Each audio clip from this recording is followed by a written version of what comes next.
पूर्णिया जिले की अमौर विधानसभा सीट की चर्चा आज हम करेंगे।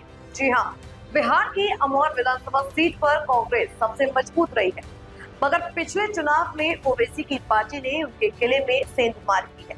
2025 के चुनाव में सबकी निगाह इस पर है कि क्या कांग्रेस अपना सियासी दुर्ग छीन पाएगी या नहीं। पूर्णिया जिले में पड़ने वाली अमौर विधानसभा सीट की गिनती मुस्लिम बहुल सीटों में होती है। अमौर विधानसभा की गिनती किशनगंज लोकसभा में की जाती है। यहाँ हिंदू आबादी अल्पसंख्यक है। 2020 में ओवैसी की पार्टी AIM-IM ने जीत दर्ज की थी। सीमांचल की सीट पर धार्मिक सियासत हावी रहती। विधानसभा क्षेत्र की पूरी आबादी गाँव में बसती है। हिंदू अल्पसंख्यक होने के बावजूद यहाँ से एक बार भारतीय जनता पार्टी भी जीत चुकी है। अमौर क्षेत्र के लोगों को हर साल परमान, कनकनई और महानंदा जैसी नदियों का प्रकोप झेलना पड़ता है। बाढ़ से होने वाली कटान यहाँ की मुख्य समस्या है। पुल नहीं होने के कारण आज भी बहुत से गांव मुख्य धारा से कटे हैं। मानसून सीजन में लोगों को सिर्फ नाव का सहारा होता है। खस्ता हाल, स्वास्थ्य व्यवस्था और सरकारी स्कूलों की कमी भी बड़ा मुद्दा। सीट का समीकरण। अमौर विधानसभा क्षेत्र के लगभग 69% मुस्लिम मतदाता है। किसी भी प्रत्याशी के सियासी भाग्य का फैसला इन्हीं के हाथों में होता है।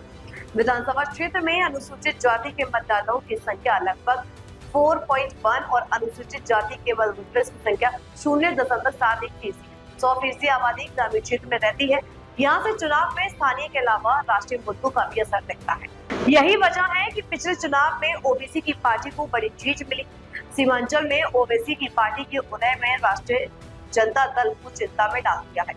अगर यहाँ मुस्लिम वोटों का बंटवारा आरजेडी और AIM-IM के बीच होता है तो इसका फायदा जेडीयू जैसे दलों को मिल सकता है। 2020 विधानसभा चुनाव का रिजल्ट। पिछले विधानसभा चुनाव में AIM-IM के अख्तरुल इमाम ने बाजी मारी। 2 निर्दलीय समेत कुल 11 प्रत्याशी चुनाव मैदान में। अख्तरुल इमाम के खिलाफ कांग्रेस ने अब्दुल जलील मस्तान और जेडीयू से सवा जफर पर दावा किया।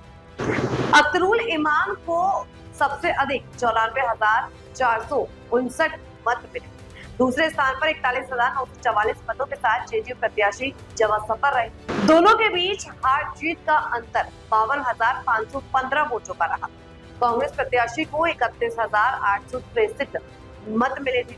8 प्रत्याशियों को अपनी जमानत गंवानी पड़ी। यहाँ मौजूद विधायक अख्तरुल इमाम AIM-IM के प्रदेश अध्यक्ष हैं। 2020 के चुनावी हलफनामे में उन्होंने समाज सेवा, व्यवसाय और कृषि को अपना पेशा बताकर रखा। अख्तरुल इमाम ने 1990 में पटना स्थित मगध विश्वविद्यालय से स्नातकोत्तर की डिग्री हासिल की। उनके पास जहां 74 लाख रुपए से अधिक की संपत्ति है तो वहीं 7 लाख रुपए से ज्यादा की देनदारी। चुनावी हलफनामे के मुताबिक उनके खिलाफ 8 मामले दर्ज हैं। अख्तरुल इमाम AIM-IM से पहले आरजेडी और जेडीयू में भी रह चुके हैं। उनका विवादित बयान से भी पुराना नाता है। विधानसभा सीट का इतिहास। अमौर विधानसभा सीट साल 1967 में अस्तित्व में आई।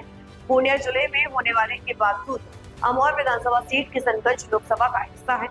अमौर विधानसभा सीट पर 2 उपचुनाव समेत कुल 15 बार चुनाव हो चुके हैं। सबसे अधिक 6 बार कांग्रेस ने यहाँ जीत दर्ज की। 1967 और 1969 में 2 बार प्रजा सोशलिस्ट पार्टी में अपना परचम लहराया। 1972 में पहली बार हबीब उर रहमान बतौर निर्दलीय प्रत्याशी जीते। हालांकि वे 2 बार प्रजा सोशलिस्ट पार्टी से विधायक रह चुके थे। साल 1985 में पहली बार बतौर निर्दलीय विधायक विधानसभा पहुंचने वाले अब्दुल जलील अमौर से 6 बार विधायक रहे। पिछले चुनाव में उन्होंने हार का सामना करना पड़ा। अमौर विधानसभा की सीट से जनता पार्टी, समाजवादी पार्टी, AIM-IM और भाजपा को भी एक बार जीत मिल चुकी है। अमौर विधानसभा अब कौन जीता? साल विजेता पार्टी 1967 हसीब उर रहमान प्रजा सोशलिस्ट पार्टी, 1969 हबीब उर रहमान प्रजा सोशलिस्ट पार्टी, 1972 हबीब उर रहमान निर्दलीय, 1977 चंद्रशेखर झा जनता पार्टी, 1980 मोहम्मद मोइनुद्दीन मिंची कांग्रेस, 1985 अब्दुल जलील मस्तान निर्दलीय, 1990 अब्दुल जलील मस्तान कांग्रेस, 1995 मुजफ्फर हुसैन समाजवादी पार्टी, 2000 अब्दुल जलील मस्तान कांग्रेस, 2005 अब्दुल जलील मस्तान कांग्रेस, 2005 अक्टूबर में अब्दुल जलील मस्तान कांग्रेस, 2010 सवा जफर बीजेपी, 2015 अब्दुल जलील मस्तान कांग्रेस, 2020 अख्तरुल इमाम AIM-IM।